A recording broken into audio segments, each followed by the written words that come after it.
Unit 9-এর পরে আজকে unit 8 শুরু হচ্ছে, যে চ্যাপ্টার তোমাদের রয়েছে D and a block elements. প্রথমে আমরা ডি ব্লক দিয়ে শুরু করছি। ডি ব্লকের অন্য নাম হচ্ছে ট্রানজিশন এলিমেন্টস বা সন্ধিগত মৌল। ডি পড়ে নিয়ে তারপরে আমরা এফে যাব। পর্যায় সারণীতে যত মৌল রয়েছে তাদেরকে প্রধানত 4টে ব্লকে ভাগ করা হয়। একটা হচ্ছে S block, P block, third হচ্ছে ডি ব্লক, ফোর্থ হচ্ছে এ ব্লক। মৌলের পরমাণুর সর্বশেষ যে ইলেকট্রন সেটা কোন কক্ষে স্থান পায় তার উপর ভিত্তি করে এই শ্রেণীবিভাগটা করা হয়। ডি ব্লক মৌল সবসময় এস আর পি ব্লকের মাঝখানে অবস্থান করে, সেই কারণেই নাম দেওয়া হয় সন্ধিগত বা ট্রানজিশন এলিমেন্ট। পর্যায় সারণীর চতুর্থ পর্যায় থেকে শুরু করে পঞ্চম, ষষ্ঠ এবং সপ্তম পর্যায়ে এই ডি ব্লক মৌলরা অবস্থান করে। এবং শ্রেণী অনুযায়ী যদি আমরা বলি তাহলে তৃতীয় থেকে দ্বাদশ শ্রেণীর মধ্যে এই ডি ব্লক মৌলরা থাকে। যদি আলাদা করে দেখাতে হয় এভাবে দেখাবো। দেখতে পাচ্ছ যে 4, 5, 6, 7 এই 4টে পর্যায়ে এবং শ্রেণী অনুযায়ী 3 থেকে 12 নম্বর শ্রেণীর মধ্যে যে 40টা মৌল রয়েছে তাদেরকে আমরা ডি ব্লক এলিমেন্ট হিসেবে চিনি, কারণ এদের যে সর্বশেষ ইলেকট্রন বা ভ্যালেন্স ইলেকট্রন যেটা থাকে সেটা সবসময় ডি অরবিটালে অবস্থান করে।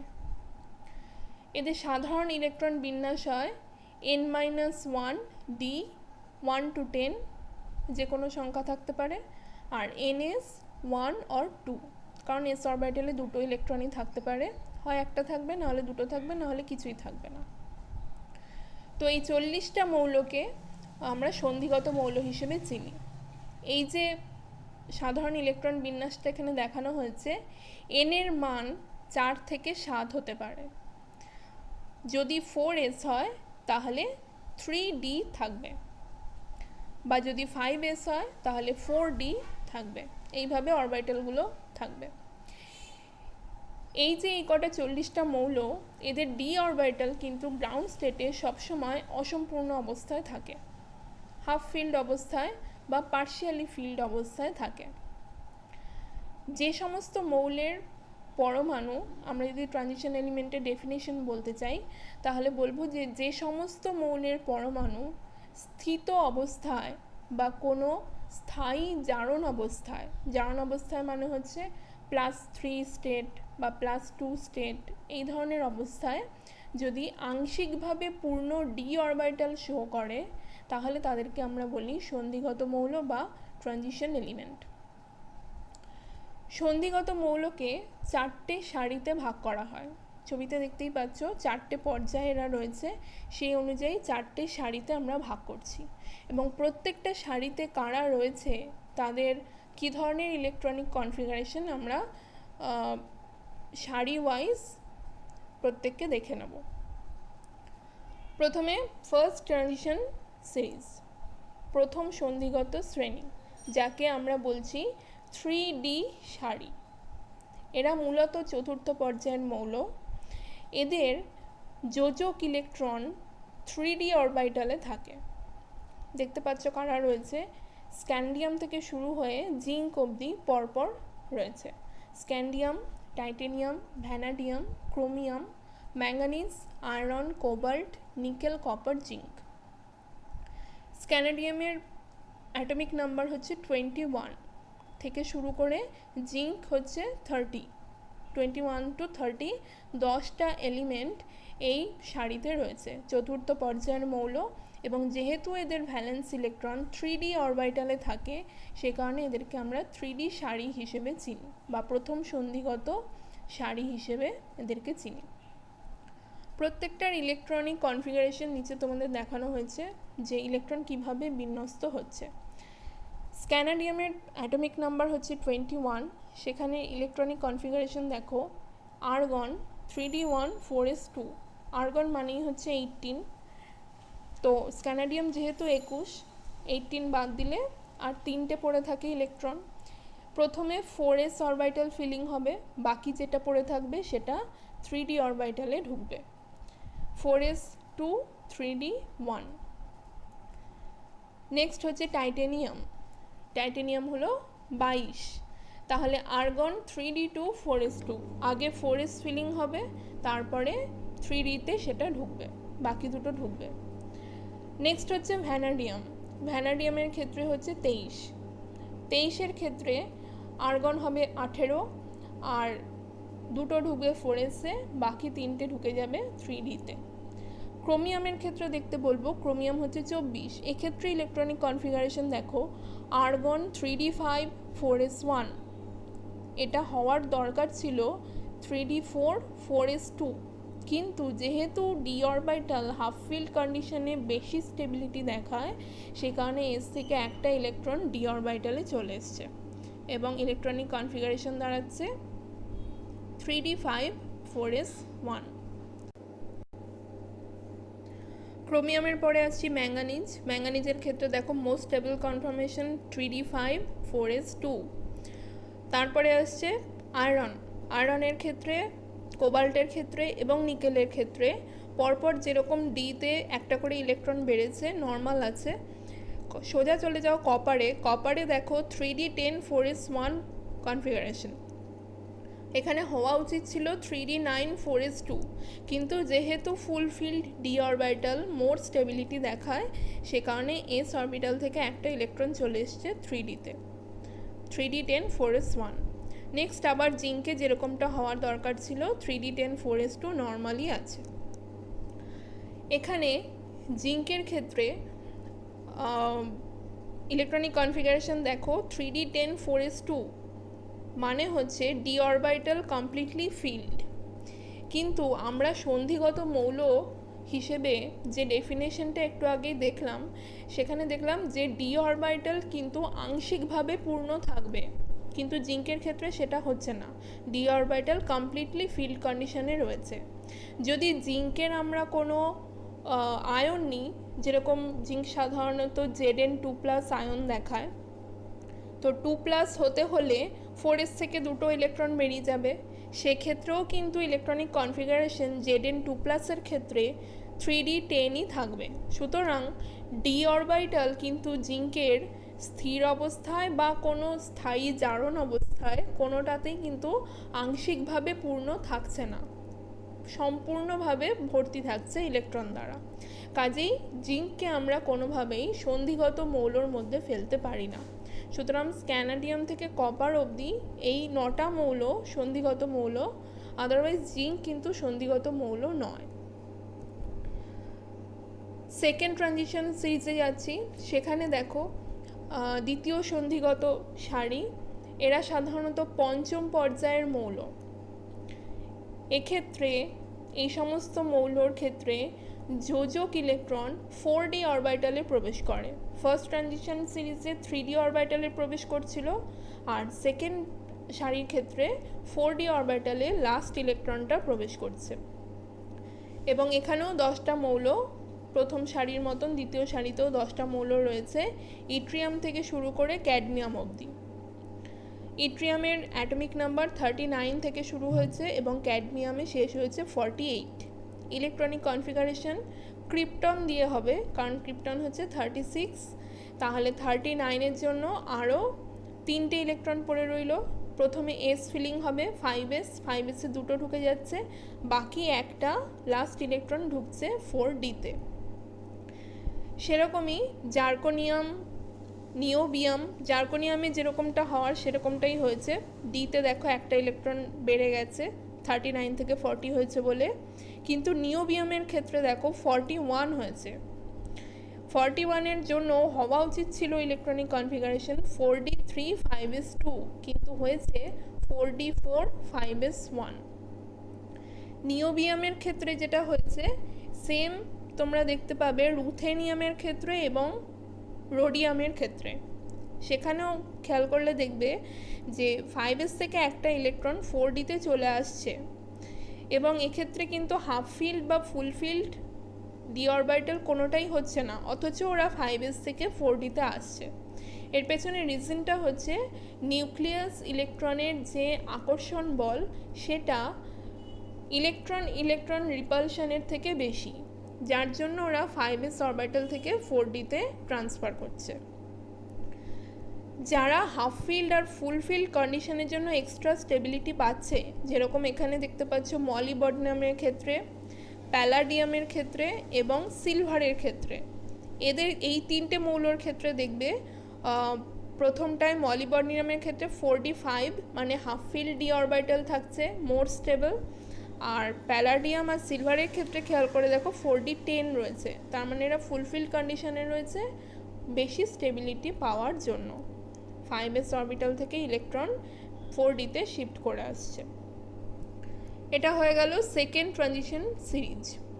নেক্সট আমরা যাব থার্ড ট্রানজিশন সিরিজে। এরা হচ্ছে ষষ্ঠ পর্যায়ের মৌল। যোজক ইলেকট্রন এই সমস্ত মৌলের ক্ষেত্রে 5d অরবিটালে প্রবেশ করে এবং এখানেও 10টা মৌল রয়েছে। ল্যান্থানাম থেকে শুরু হচ্ছে এবং তোমরা জানো যে ল্যান্থানাম থেকে লুটেশিয়াম, এই 14টা মৌল যেহেতু সেম ধর্মের জন্য ওদের আলাদাভাবে আলাদা ব্লকে রাখা হয়। তো থার্ড ট্রানজিশন সিরিজে শুধুমাত্র ল্যান্থানামই থাকবে। ল্যান্থানামের পরে হ্যাফনিয়াম থেকে সোজা মার্কারি অবধি আরও 9টা মৌল ল্যান্থানামের সঙ্গে রয়েছে। টোটাল 10টা মৌল থার্ড ট্রানজিশন সিরিজে রয়েছে এবং এদেরকে আমরা 5d সারি বলছি, যেহেতু লাস্ট যোজক ইলেকট্রন 5d অরবিটালে প্রবেশ করছে। এখানে ইলেকট্রনিক কনফিগারেশন দেখতে বলবো প্লাটিনাম আর গোল্ডের ক্ষেত্রে খেয়াল করো। এখানেও কিন্তু 5d অরবিটালে দেখবে 10টা করে ইলেকট্রন রয়েছে বেশি স্থায়িত্ব পাওয়ার আশায় এবং সেই জন্য 6s অরবিটাল থেকে 5d অরবিটালে ইলেকট্রন ট্রান্সফার হয়ে এসছে। এই যে অ্যানোমালিগুলো দেখা যাচ্ছে, মানে যেটা হওয়ার কথা অথচ হচ্ছে না, এর ওপর ভিত্তি করে কিন্তু এই সমস্ত সন্ধিগত মৌলের যাবতীয় যা প্রপার্টিস আছে সেগুলোও কিন্তু চেঞ্জ হতে থাকে। নেক্সট আমরা যাব চতুর্থ ট্রানজিশন সিরিজ। আমরা চলে এলাম সপ্তম পর্যায়ের মৌলে। সপ্তম পর্যায়ের 10টা মৌল 6d অরবিটালে ভ্যালেন্স ইলেকট্রন রয়েছে এবং সেই জন্য আমরা এই সারিকে 6d সারি হিসেবেও চিনি। মৌল স্টার্ট হচ্ছে অ্যাক্টিনিয়াম থেকে। অ্যাক্টিনিয়াম থেকেও 14টা মৌল আলাদা ব্লকে রাখা হয়, সে কারণে অ্যাক্টিনিয়াম থেকে লরেনসিয়াম, এই 14টা মৌল অন্য জায়গায় থাকে। তো আমরা এই সারিতে শুধু অ্যাক্টিনিয়ামকে পাচ্ছি। অ্যাক্টিনিয়ামের পর থেকে রাদারফোর্ডিয়াম টু কোপারনিশিয়াম অবধি আরও 9টা মৌল, মানে টোটাল 10টা মৌল এই চতুর্থ সারিতে অবস্থান করছে, যাকে আমরা বলছি 6d সারি। মনে রাখবে, আচ্ছা এখানে সবকটা মৌলের ক্ষেত্রেই দেখে নাও ইলেকট্রনিক কনফিগারেশন দেখতে পাবে নর্মালি যেটা হওয়ার কথা সেটাই হয়েছে। 6d1 থেকে শুরু করে একটা একটা করে বেড়েছে ডি অরবিটালে, 6d2, 6d3, 6d4, এই করতে করতে 6d10, 7s2 অবধি গেছে। এখানে কিন্তু f অরবিটালও রয়েছে এবং f অরবিটাল প্রতি ক্ষেত্রেই 14টা ইলেকট্রন দ্বারা ফুলফিলড আছে। যেটা মনে রাখতে বলছিলাম যে সন্ধিগত মৌলের ক্ষেত্রে সবসময় যখন ইলেকট্রন ফিলিং হয় আগে s অরবিটাল হয়, আগে ns অরবিটাল ফিলিং হয়, তারপরে যেটা পড়ে থাকে সেটা d অরবিটালে ঢোকে। আবার যখন ইলেকট্রন ত্যাগ করার ব্যাপার আসে, মানে যখন আয়ন ফর্মেশনের ব্যাপার হয়, তখনও কিন্তু যে ইলেকট্রনটা বেরোয় সেটা কিন্তু সবার প্রথম ns অরবিটাল থেকেই বেরোয়, তারপরে ডি অরবিটাল থেকে বেরোয়। তো ফিলিংয়ের ক্ষেত্রেও আগে হচ্ছে এস অরবিটাল, আর যখন ইলেকট্রন ত্যাগ হচ্ছে, বর্জন হচ্ছে, তখনও কিন্তু আগে এস অরবিটাল হয়। যেরকম এখানে কপার হচ্ছে অ্যাটমিক নাম্বার 29, তার মানে ইলেকট্রন সংখ্যা হচ্ছে 29। তাহলে কপারের ইলেকট্রনিক কনফিগারেশন হচ্ছে 3d10 4s1। 3d10 4s1, এখান থেকে যখন আয়ন তৈরি হচ্ছে আমরা দু রকম আয়নই পাই, Cu প্লাসও পাই, Cu2 প্লাসও পাই। Cu প্লাস যখন পাই তখন 4s1 ওই একটা ইলেকট্রন বেরিয়ে যায়, তাহলে ইলেকট্রনিক কনফিগারেশন পড়ে থাকে 3d10। আর যখন Cu2 প্লাস ফর্ম করে তখন দুটো ইলেকট্রন বেরোতে হবে, একটা বেরোয় 4s1 এ যেটা আছে ওই একটা ইলেকট্রন বেরোয়, আর 3D থেকে আর একটা ইলেকট্রন বেরিয়ে যায়। তাহলে কনফিগারেশন আমাদের পড়ে থাকে 3D9। তাহলে এক্ষেত্রে দেখো কপার Cu প্লাসে 3D10 কনফিগারেশন দেখাচ্ছে, মানে হচ্ছে ডি অরবিটাল টোটালি ফিল্ড। পরিপূর্ণ ডি অরবিটাল থাকলে কিন্তু আমরা তাকে সন্ধিগত মৌল বলি না। তো Cu প্লাস কন্ডিশনে আমরা কিন্তু সেটাকে সন্ধিগত বলতে পারছি না, বা কপার যখন এমনি নর্মাল অবস্থায় রয়েছে তখনও তাকে সন্ধিগত বলতে পারছি না, কারণ 3D10 অবস্থায় রয়েছে। কিন্তু যখন Cu2 প্লাস কন্ডিশনে আছে তখন কিন্তু 3D9 কনফিগারেশন দেখাচ্ছে, মানে পার্শিয়ালি ফিল্ড ডি অরবিটাল, এবং সেই কারণে তখন আমরা তাকে সন্ধিগত মৌল বা ট্রানজিশন এলিমেন্ট বলতে পারছি, যেটা জিঙ্কের ক্ষেত্রে কখনোই হয় না। জেডএন অবস্থাতে থাকাকালীনও জিঙ্ক সবসময় পরিপূর্ণ ডি অরবিটাল দেখায়, আবার Zn2 প্লাস মানে যখন আয়ন তৈরি করছে তখনও কিন্তু সেটার ইলেকট্রনিক কনফিগারেশন 3D10ই থাকে। সে কারণে আমরা জিঙ্ককে কিন্তু সন্ধিগত মৌল বলতে পারি না। নেক্সট দেখব সন্ধিগত মৌলের কিছু জেনারেল প্রপার্টিজ কি কি হয়। যেরকম এরা সবসময় তড়িৎ ধনাত্মক আয়ন তৈরি করে, যেরকম Cu plus, Cu2 plus, Zn2 plus, Fe3 plus, Fe2 plus, এরা সবাই হচ্ছে ম্যাক্সিমাম ক্ষেত্রে ইলেকট্রো পজিটিভ টাইপের হয়।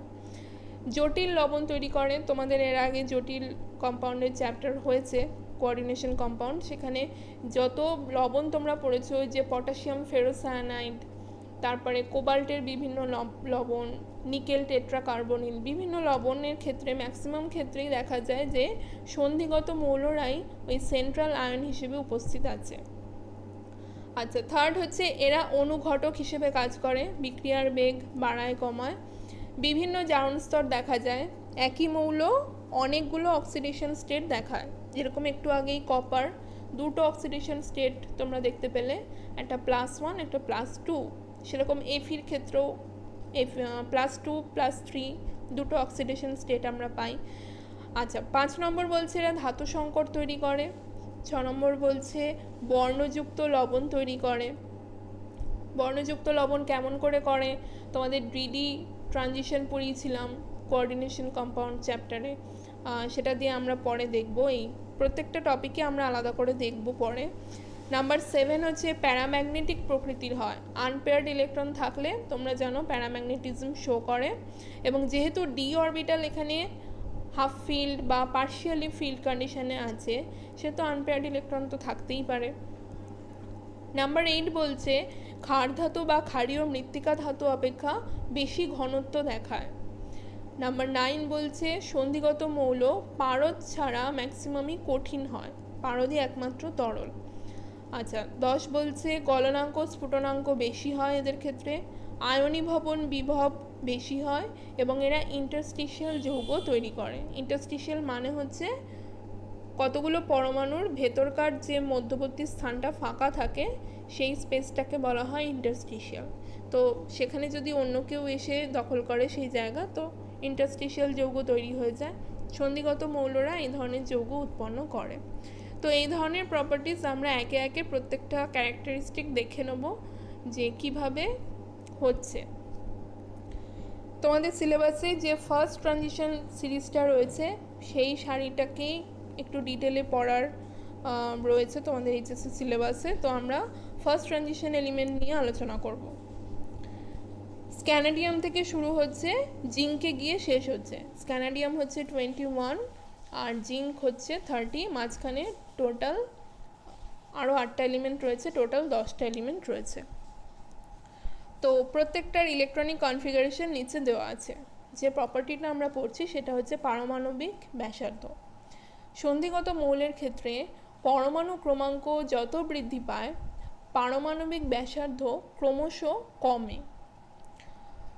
3D সারি যেটা আমরা পড়ছি এখন ফার্স্ট ট্রানজিশন সিরিজ, সেখানে খেয়াল করলে দেখবে ক্রোমিয়াম থেকে নিকেল পর্যন্ত পারমাণবিক ব্যাসার্ধ প্রায় একই থাকে। পরমাণু ক্রমাঙ্ক যত বাড়ছে নিউক্লিয়াসের আধান তত বাড়ছে, এবং n-1 ডি অরবিটালে ইলেকট্রন সংখ্যা ক্রমশ বাড়ছে। যত আমরা স্ক্যানাডিয়াম থেকে এগোচ্ছি জিঙ্কের দিকে, স্ক্যানাডিয়াম হচ্ছে 21, টাইটেনিয়াম হচ্ছে 22, তাহলে ইলেকট্রন সংখ্যা একটা বৃদ্ধি পেল। ভ্যানাডিয়াম হচ্ছে 23, আর একটা বৃদ্ধি পেল। এই যে বৃদ্ধি পাচ্ছে এগুলো তো ডি অরবিটালে বৃদ্ধি পাচ্ছে। এবার ডি ইলেকট্রন কিন্তু এস ইলেকট্রনকে স্ক্রিনিং করে, যেটা আবরণী ক্ষমতা তোমরা পড়েছো। কিন্তু ডি ইলেকট্রনের আবরণী ক্ষমতা কিন্তু বেশ কম। সেই কারণে এনএস ইলেকট্রনের প্রতি নিউক্লিয়াসের আকর্ষণ স্ক্রিনিং কম হওয়ার জন্য আকর্ষণটা বাড়ে, ফলে পারমাণবিক ব্যাসার্ধ কমে যায়। মানে অ্যাটমিক নাম্বার বাড়ছে, ইলেকট্রন বাড়ছে, ইলেকট্রন ঢুকছে ডি অরবিটালে, ডি অরবিটাল স্ক্রিনিং করছে, ফলে নিউক্লিয়াসের আকর্ষণ বলটা বাড়ছে এনএস ইলেকট্রনের প্রতি। সে কারণে পারমাণবিক ব্যাসার্ধটা ছোট হয়ে যাচ্ছে বা ব্যাসার্ধ কমছে। ক্রোমিয়াম, তোমরা খেয়াল করো যে স্ক্যানাডিয়াম থেকে ক্রোমিয়াম অবধি ক্রমশ কিন্তু অ্যাটমিক রেডিয়াই যেটা দেওয়া রয়েছে মানগুলো, সেটা 144 থেকে কমে 132, তারপর 122, 118, ক্রোমিয়াম অবধি সিরিয়ালি কমেছে। ক্রোমিয়ামের পর থেকে নিকেল অবধি খেয়াল করো পারমাণবিক ব্যাসার্ধ অলমোস্ট সেম আছে। মানে ক্রোমিয়াম পরবর্তী মৌলে ডি ইলেকট্রন যেটা বাড়ছে সেটার স্ক্রিনিং এফেক্ট তুলনামূলকভাবে বাড়তে থাকে, যেহেতু ডি অরবিটালে ইলেকট্রন সংখ্যাটা বৃদ্ধি পায়। তোমরা ইলেকট্রনিক কনফিগারেশন যদি দেখো ক্রোমিয়াম থেকে যত আমরা নিকেলের দিকে যাচ্ছি ডি অরবিটালে কিন্তু ইলেকট্রন সংখ্যা বাড়ছে, ফলে ক্যালকুলেট করলে স্ক্রিনিং এফেক্ট যেটা সেটাও তুলনামূলকভাবে দেখা যায় বাড়ছে। ফলে কার্যকরী নিউক্লিয় আধান বা এফেক্টিভ নিউক্লিয়ার চার্জ সেটা বৃদ্ধি পাচ্ছে না, এবং নিউক্লিয়াসের আকর্ষণ বল তার জন্য এনএস ইলেকট্রনের ওপর কমে যাচ্ছে। ফলে ক্রোমিয়ামের পর থেকে কিন্তু মৌলের ব্যাসার্ধ প্রায় একই থাকছে। নিকেলের পরে খেয়াল করো কপার, কপারের পরে রয়েছে জিঙ্ক। জিঙ্কের ক্ষেত্রে পারমাণবিক ব্যাসার্ধ অনেকটাই বেড়েছে। এর কারণ হচ্ছে জিঙ্কের ইলেকট্রনিক কনফিগারেশন 3d10 4s2, মানে ডি অরবিটালে 10টা ইলেকট্রন রয়েছে। যেহেতু যোজক কক্ষে ইলেকট্রন সংখ্যা অনেকটাই বেশি, তাই ইলেকট্রন ইলেকট্রন রিপালশানে ইলেকট্রন ক্লাউড প্রসারিত হয়, এবং ইলেকট্রন ক্লাউডটা যদি প্রসারিত হয় তাহলে নিউক্লিয়াসের আকর্ষণ বলটা সেই তুলনায় কম থাকার জন্য পারমাণবিক যে ব্যাসার্ধ সেটা হঠাৎ করে বৃদ্ধি পায়। কপার থেকে জিঙ্কের ক্ষেত্রে এই ডিফারেন্সটা বেশি চোখে পড়ে, কারণ যেহেতু ফুলফিল্ড ডি অরবিটাল রয়েছে এবং তারা রিপালশানের জন্য সেই ইলেকট্রন ক্লাউডটা ছড়িয়ে যায়। সেই তুলনায় নিউক্লিয়াস একদম সর্বশেষ ইলেকট্রন যে কক্ষ এনএস সেটাকে বেশি করে আকর্ষণ করতে পারে না, ফলে আলটিমেটলি পারমাণবিক ব্যাসার্ধটা অনেকটা হাই হয়, 125। নেক্সট যে ধর্ম সেটা হচ্ছে আয়নিক ব্যাসার্ধ। কোনো নির্দিষ্ট সন্ধিগত মৌলের ক্ষেত্রে আয়নের আধান যদি বৃদ্ধি পায় তাহলে আয়নীয় ব্যাসার্ধের মান হ্রাস পায়। যেরকম এখানে গ্রাফে দেখানো হয়েছে, নিচের যে দুটো কার্ভ গ্রিন আর রেড, গ্রিনটা হচ্ছে +2 আয়নের ক্ষেত্রে আর রেডটা হচ্ছে +3 আয়নের ক্ষেত্রে। নিচে সবকটা মৌলকে এক্স অ্যাক্সিসে প্লট করা হয়েছে আর ওয়াই অ্যাক্সিসে রেডিয়াস রয়েছে। ধরো আমি এফির ক্ষেত্রে কনসিডার করছি। এফির সাধারণত আমরা দুটো আয়ন পাই, একটা হচ্ছে Fe2+, একটা Fe3+। Fe2+-এর আয়নীয় ব্যাসার্ধ Fe3+-এর আয়নীয় ব্যাসার্ধের তুলনায় বেশি। যেহেতু দেখতে পাচ্ছ গ্রিন কার্ভটা ওপরে আছে এবং রেড কার্ভটা নিচে আছে। রেডটা হচ্ছে Fe3+, গ্রিনটা হচ্ছে Fe2+। সেরকমই যদি ক্রোমিয়াম নিই, ক্রোমিয়ামেরও 2+-এর আয়নীয় ব্যাসার্ধ ক্রোমিয়াম 3+-এর তুলনায় কিন্তু বেশি, এবং গ্রাফেও আমরা সেটাই দেখতে পাচ্ছি। নেক্সট হচ্ছে জটিল যৌগ গঠন, কোঅর্ডিনেশন কম্পাউন্ড। সন্ধিগত মৌলরা বেশি গঠন করে। এর কারণ হচ্ছে সন্ধিগত ধাতব যে আয়নগুলো তাদের আকারটা ছোট হয় এবং নিউক্লিয়াসের আধান সেই কারণে বেশি হয়। আকারে ছোট, আধান বেশি, তার কারণে যে লিগ্যান্ডগুলো এদের সঙ্গে যুক্ত হয় তাদেরকে তারা বেশি আকর্ষণ করে ধরে রাখতে পারে, ফলে যেটা যৌগ গঠনকে সুবিধাজনক একটা জায়গা দেয়। আর যেটা মেন কারণ সেটা হচ্ছে মৌলের আয়নে যে ডি অরবিটালটা থাকে সেটা ইনকমপ্লিটলি ফিল্ড থাকে, মানে অনেক ভ্যাকেন্ট ডি অরবিটাল থাকে, যেখানে যে লিগ্যান্ডগুলো যুক্ত হতে আসছে তারা নিজেদের লোন পেয়ারকে ডোনেট করতে পারে। তো এই সুবিধাগুলো সন্ধিগত মৌল বা ট্রানজিশন এলিমেন্টের ক্ষেত্রে দেখা যায় এবং সেই কারণেই এরা জটিল যৌগ গঠন করে। যেরকম এখানে দুটো কম্পাউন্ড তোমাদের দেখানো হয়েছে, একটা ক্রোমিয়ামের একটা নিকেলের। ক্রোমিয়াম হচ্ছে ট্রানজিশন এলিমেন্ট এবং ক্রোমিয়ামের ক্ষেত্রে দেখতে পাচ্ছ যে কিভাবে 6টা NH3 লিগ্যান্ড এসে লোন পেয়ার ডোনেট করে কমপ্লেক্স ফর্ম করছে। নিকেলের ক্ষেত্রেও সেম, যেহেতু CO হচ্ছে একটা স্ট্রং ফিল্ড লিগ্যান্ড, নিকেলের ক্ষেত্রে এখানে তোমার ইলেকট্রনিক কনফিগারেশন থাকে 3D8। তো 3D8কে এরা পেয়ারিং করে ডি অরবিটাল ফাঁকা করে নেয়। যেরকম তোমাদের কোঅর্ডিনেশন কমপ্লেক্সে পড়িয়েছিলাম যে weak field ligand strong field ligand কী করে স্পিন পেয়ারিং করে, সেরকম স্পিন পেয়ারিংয়ের মাধ্যমে হাইব্রিডাইজেশন করে এরা কমপ্লেক্স ফর্ম করছে। ক্রোমিয়ামের ক্ষেত্রেও ইলেকট্রনিক কনফিগারেশন থাকে 3D5। তো 3D5কে স্পিন পেয়ারিং করে 6টা NH3 লিগ্যান্ড নিজেদের জায়গা করে নেয়। তো এইভাবে এরা জটিল যৌগ গঠন করছে। পরের যে ধর্ম সেটা হচ্ছে অনুঘটন ধর্ম। অনেক সন্ধিগত মৌল আছে যারা অনুঘটক হিসেবে কাজ করে, যেরকম Fe চূর্ণ অ্যামোনিয়া উৎপাদনে অনুঘটক হিসেবে কাজে লাগে, নিকেল হাইড্রোজেনেশনে অনুঘটক হিসেবে ব্যবহার হয়, V2O5 ভ্যানাডিয়াম পেন্টক্সাইড সালফিউরিক অ্যাসিডের উৎপাদনে সেখানে অনুঘটক হিসেবে এরা কাজ করে। প্লাটিনাম চূর্ণ নাইট্রিক অ্যাসিড প্রস্তুতিতে অনুঘটক হিসেবে ব্যবহার হয়। তো দেখতে পাচ্ছে Fe, Ni, ভ্যানাডিয়াম, প্ল্যাটিনাম এরা সবাই হচ্ছে ট্রানজিশন এলিমেন্ট। খুব ভালো অনুঘটন ঘটায় এর কারণ হচ্ছে সন্ধিগত মৌলের যে এমটি ডি অরবিটাল থাকে তার জন্য এরা সহজেই বিক্রিয়কের সঙ্গে যুক্ত হয়ে একটা অস্থায়ী অন্তর্বর্তী যৌগ গঠন করে, যার ফলে বিক্রিয়ার অ্যাক্টিভেশন এনার্জিটা অনেক কমে যায় এবং বিক্রিয়ার হারও বৃদ্ধি পায়। কিছু সন্ধিগত মৌল আছে তাদের বহিঃপৃষ্ঠের ক্ষেত্রফল বেশি হয়, যে কারণে বিক্রিয়ক পদার্থরা সহজেই অধিশোষিত হতে পারে। অ্যাডসর্পশন চ্যাপ্টারে পড়েছিলে তোমরা কিভাবে পৃষ্ঠতল বাড়ালে অধিশোষণ বেশি হয় এবং বিক্রিয়া তাড়াতাড়ি হয়। আর কিছু সন্ধিগত মৌল নিজেদের জারণ সংখ্যা পরিবর্তন করেও, যেহেতু ওরা ভ্যারিয়েবল অক্সিডেশন স্টেট দেখায় +2+3 বা +1+2, তো নিজেদের জারণ সংখ্যা পরিবর্তন করেও এরা অনুঘটক হিসেবে দ্রুততার সঙ্গে ক্রিয়া করে। পরের যে প্রপার্টি সেটা হচ্ছে সংকর ধাতু গঠন। ডি ব্লক মৌল পারমাণবিক আকার প্রায় সমান এবং এরা একে অপরকে কেলাস থেকে প্রতিস্থাপিত করতে পারে।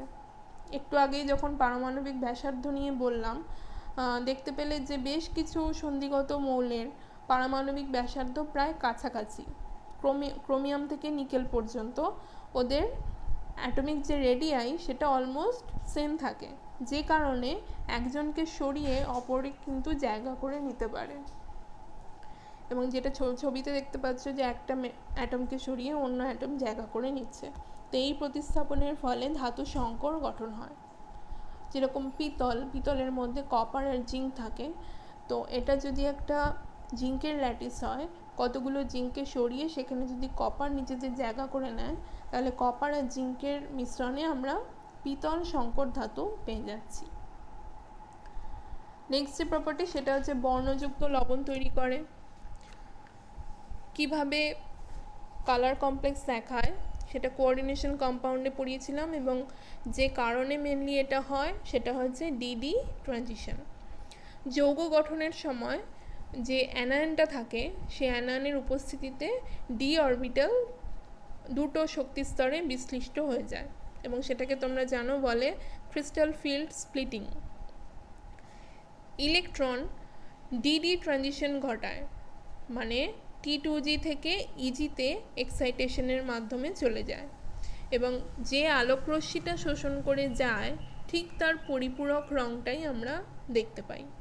ফলে যে লবণটা বা যে যৌগটা আমরা পাই সেটা বর্ণযুক্ত কালার্ড কমপ্লেক্স হয়। যেরকম এখানে দেখতে পাচ্ছ Cu2+ লবণ বর্ণ নীল হয়।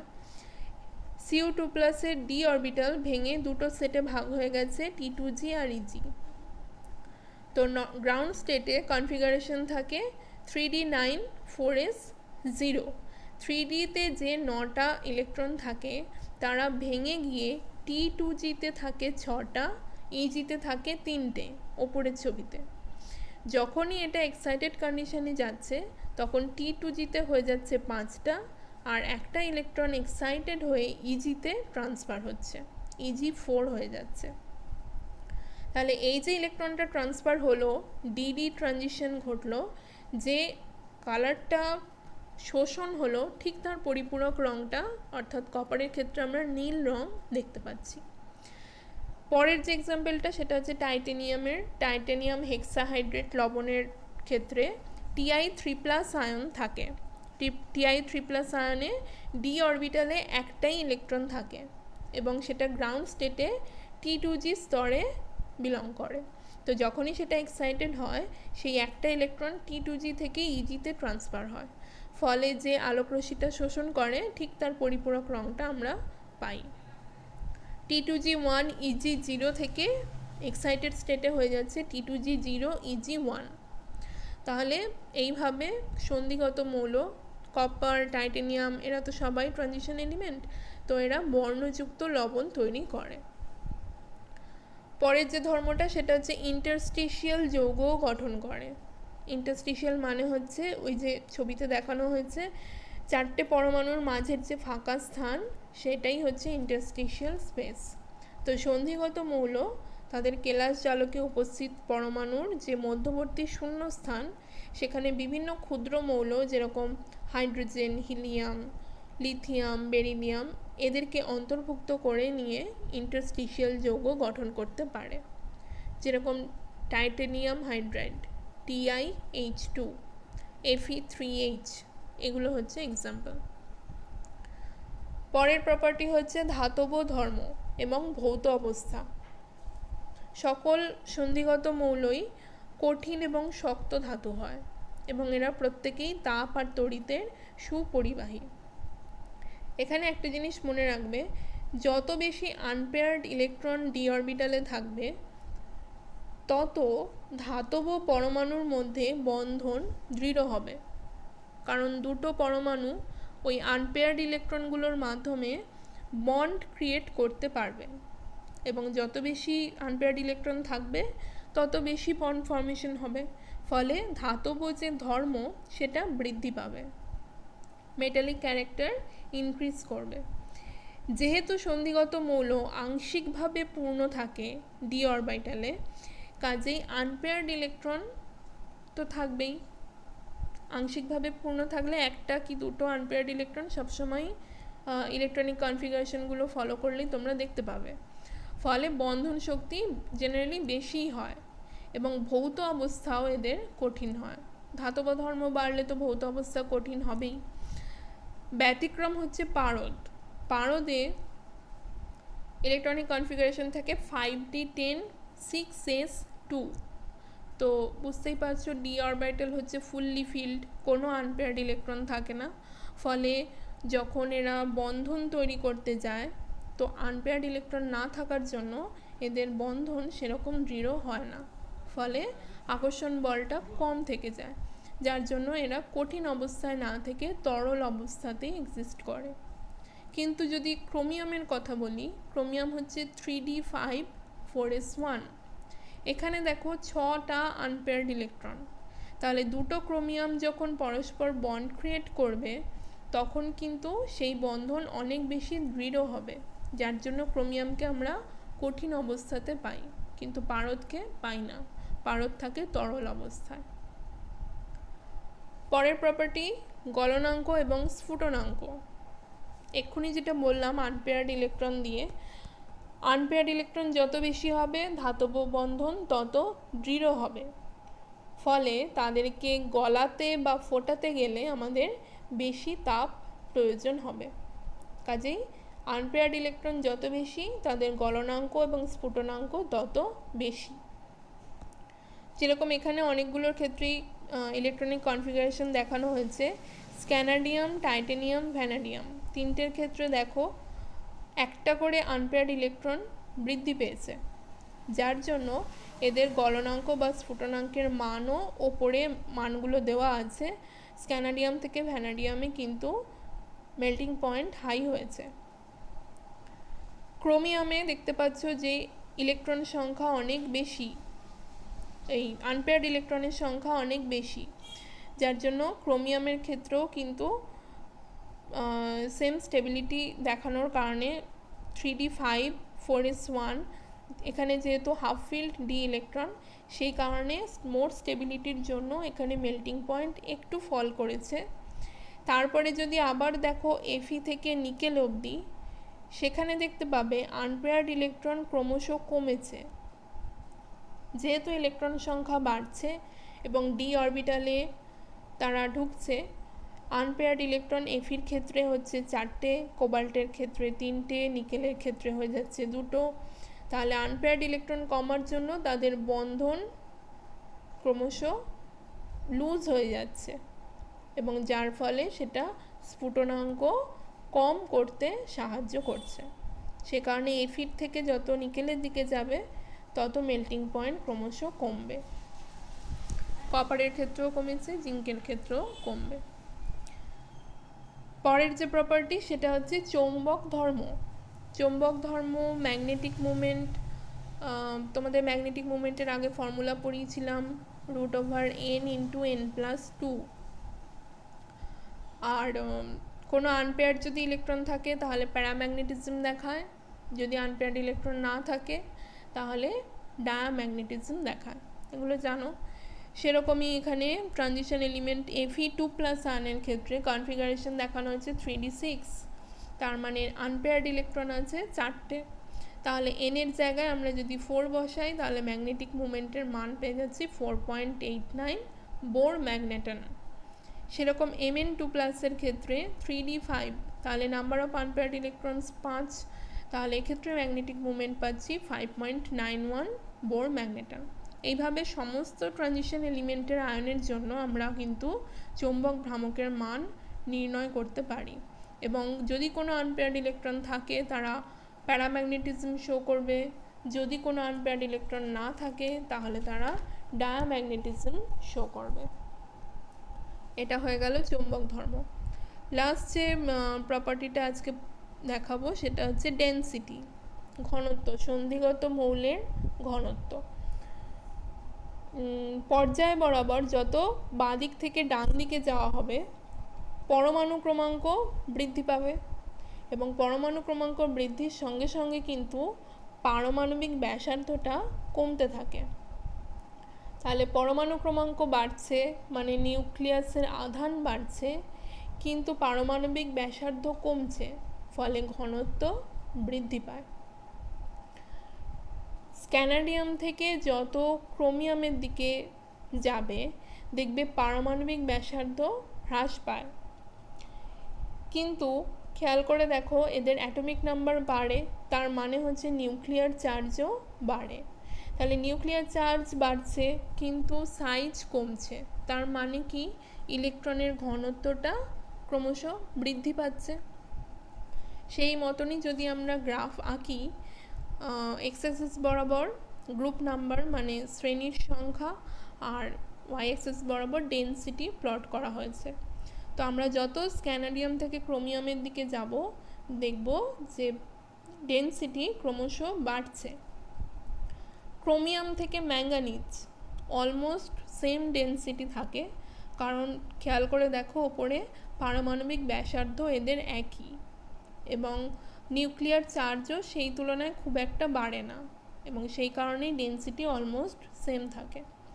ম্যাঙ্গানিজ থেকে এফি থেকে সিও, এইখানে কিন্তু ডেনসিটি আবার একটু বাড়ে, কারণ ব্যাসার্ধটা একই থাকলেও ওপরে ডিজিটে দেখবে যে পারমাণবিক ব্যাসার্ধ একই আছে, কিন্তু ডি অরবিটালে ইলেকট্রন সংখ্যা বাড়ার জন্য নিউক্লিয়াসের যে কার্যকরী আধান বা এফেক্টিভ নিউক্লিয়ার চার্জ যেটা বলছো সেটা বৃদ্ধি পায়, ফলে ডেনসিটিটা বাড়ে।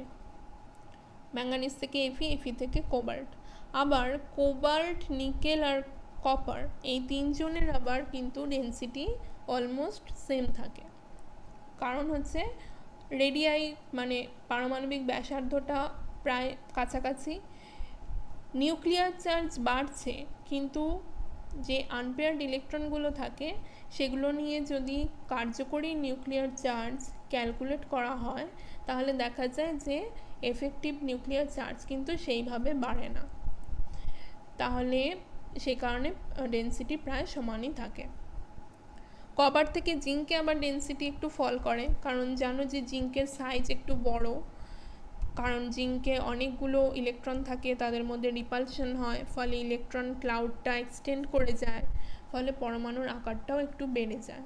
সেই জন্য সাইজ বাড়ার জন্য ইলেকট্রন ইলেকট্রন রিপালশনের ফলে যে সাইজটা বাড়ছে তার জন্য ডেনসিটিটা ফল করে যায়। আয়তন বাড়ছে, নিউক্লিয়ার চার্জ সেই হিসেবে বাড়ছে না, ফলে ঘনত্ব কমছে।